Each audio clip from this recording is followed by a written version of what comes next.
بسم اللہ الرحمن الرحیم۔ زکوٰۃ کی ادائیگی میں دار و مدار ہمیشہ قیمت فروخت پر ہوگا،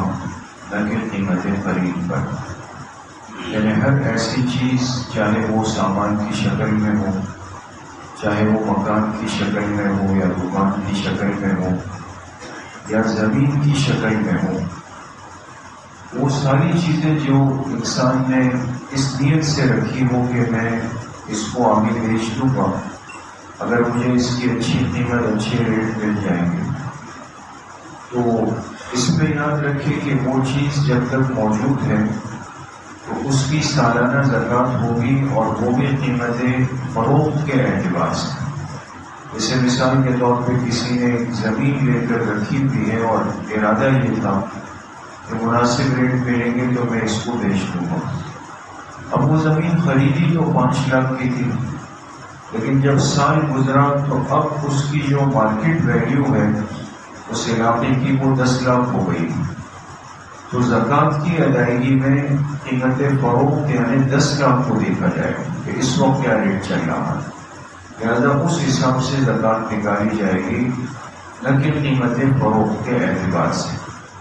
اور اسی طرح باقی ساری چیزیں بھی، چاہے وہ مکان ہو،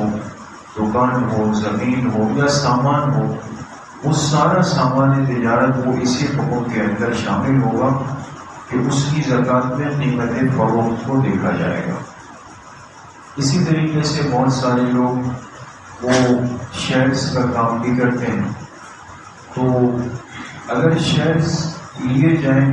بشرطے کہ وہ کمپنیاں جو کہ جائز اور حلال کام کرتی ہیں،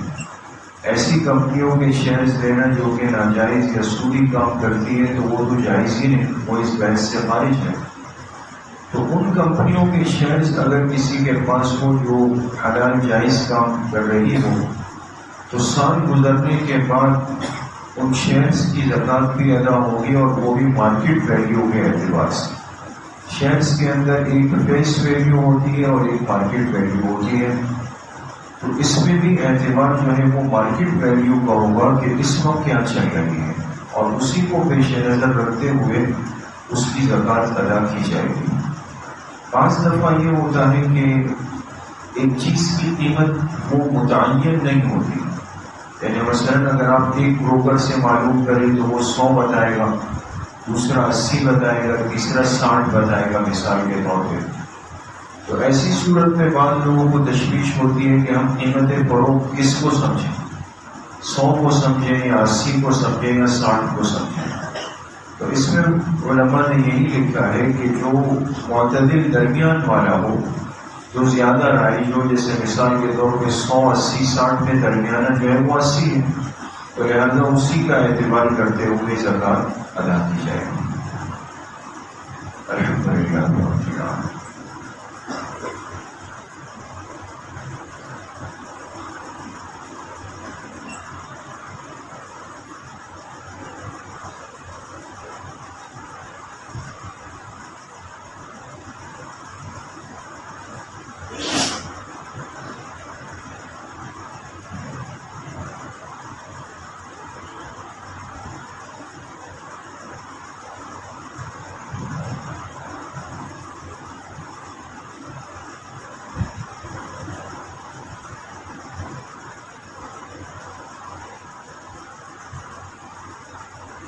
صلی اللہ وسلم علی نبینا محمد وآلہ وصحبہ اجمعین۔